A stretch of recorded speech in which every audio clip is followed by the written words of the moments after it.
Pulau Hantu, keajaiban di tengah badai.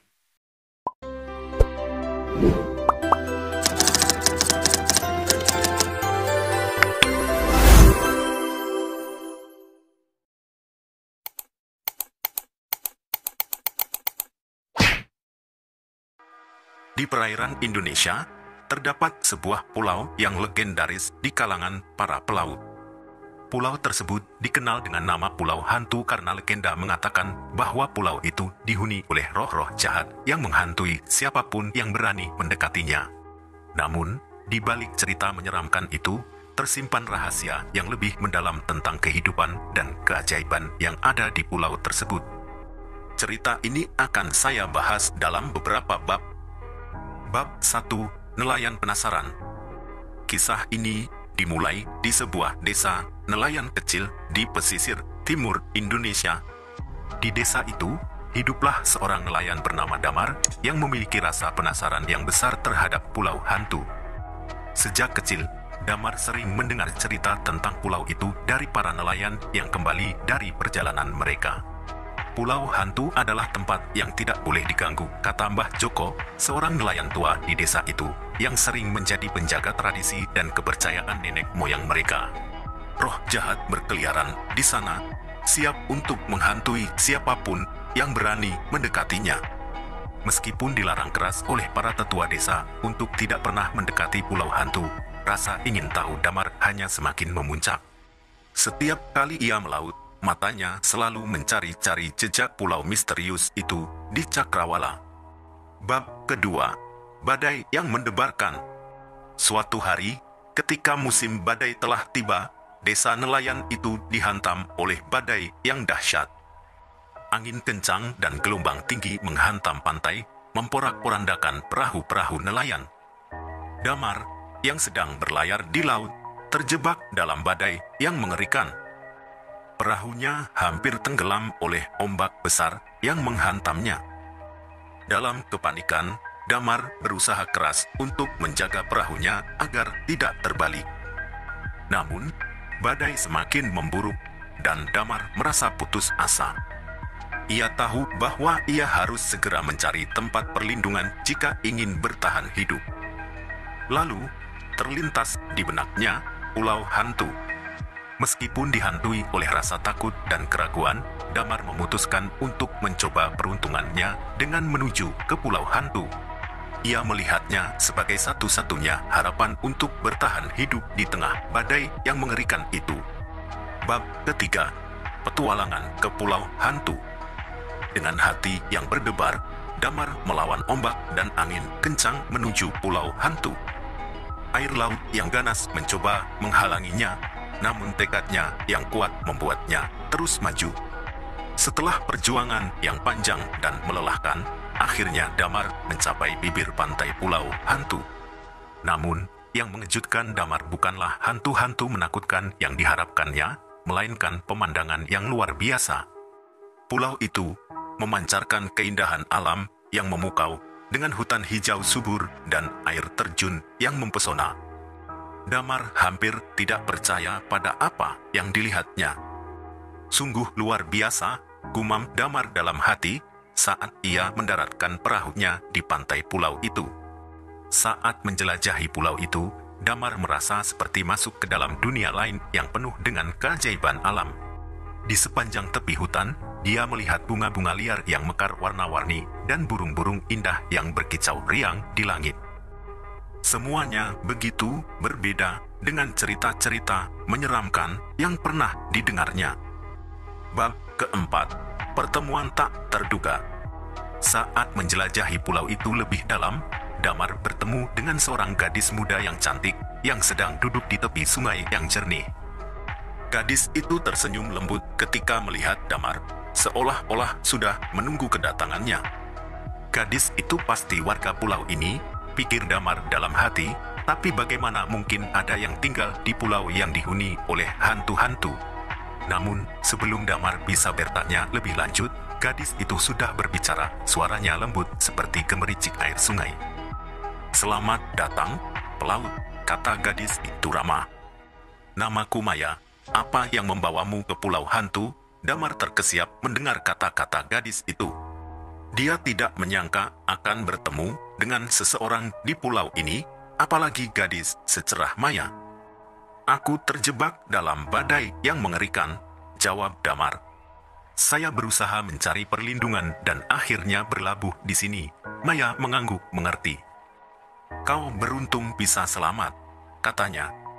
"Tapi kau harus berhati-hati di pulau ini.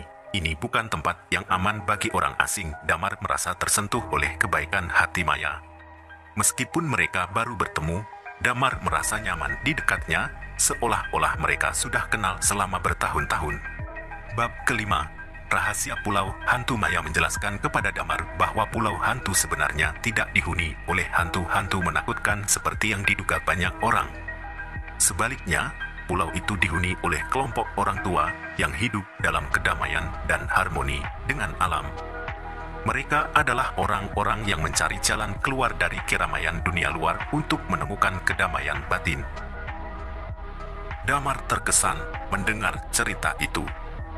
Baginya, pulau hantu bukanlah tempat yang menyeramkan lagi, melainkan tempat yang penuh dengan keajaiban dan keindahan alam yang luar biasa. Maya juga menjelaskan kepada Damar bahwa para penduduk pulau itu menjalani kehidupan sederhana, mengandalkan hasil bumi dan sumber daya alam pulau untuk memenuhi kebutuhan mereka.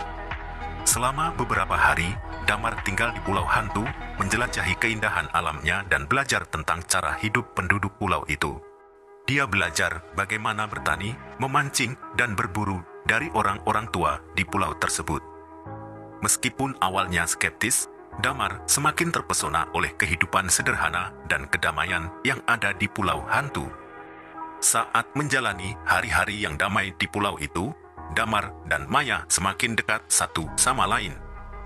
Mereka berbagi cerita tentang kehidupan mereka dan bermimpi tentang masa depan. Damar merasa seperti telah menemukan sahabat sejati dalam Maya, dan Maya juga merasa begitu. Namun, keberadaan Damar di pulau hantu juga menimbulkan beberapa pertanyaan dan kekhawatiran di antara penduduk pulau. Beberapa orang tua di pulau itu mulai merasa cemas bahwa kehadiran Damar akan mengganggu kedamaian dan ketenangan mereka. Mereka takut bahwa hubungan antara Damar dan Maya akan mengubah kehidupan mereka yang tenang di pulau itu. Namun, Maya tetap teguh mempertahankan persahabatannya dengan Damar. Dia yakin bahwa Damar adalah orang baik yang tidak akan menyakiti mereka atau mengganggu ketenangan pulau itu. Maya juga percaya bahwa kehadiran Damar membawa berkah bagi pulau itu, membuka mata mereka pada dunia luar dan memberikan kesempatan untuk memperluas wawasan mereka.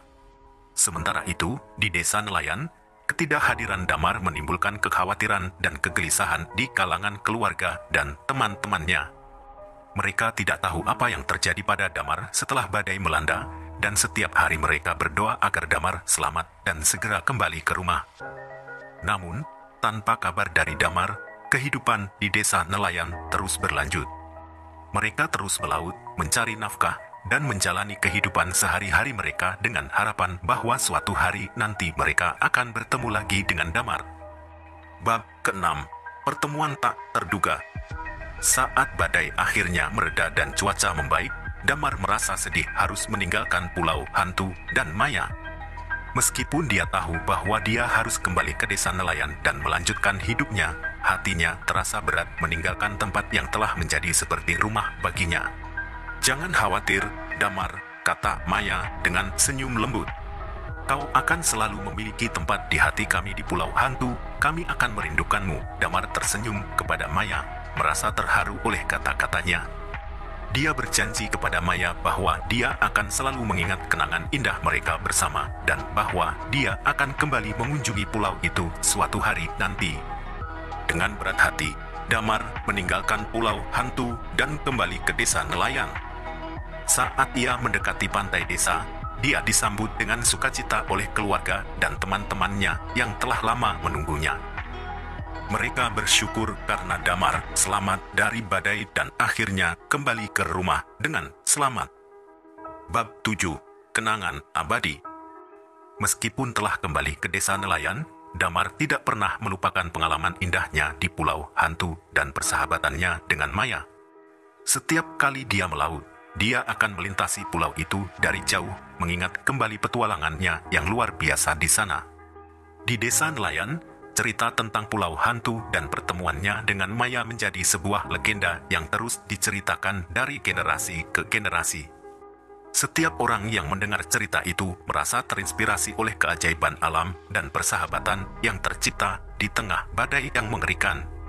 Dan sementara kehidupan terus berjalan di desa nelayan dan pulau hantu, Damar dan Maya terus merajut kenangan mereka bersama, memelihara persahabatan mereka melalui kenangan-kenangan indah yang mereka bagikan bersama di pulau yang penuh dengan keajaiban itu. Akhirnya, pulau hantu tetap menjadi tempat yang istimewa bagi Damar. Tempat di mana ia menemukan kedamaian dan keajaiban di tengah badai yang mengerikan. Dan di mana ia menemukan sahabat sejatinya dalam Maya. Nah, begitulah kisah tentang pulau hantu. Jika kalian suka silahkan like, komen, dan subscribe. Dan jika tidak suka silahkan tulis di kolom komentar.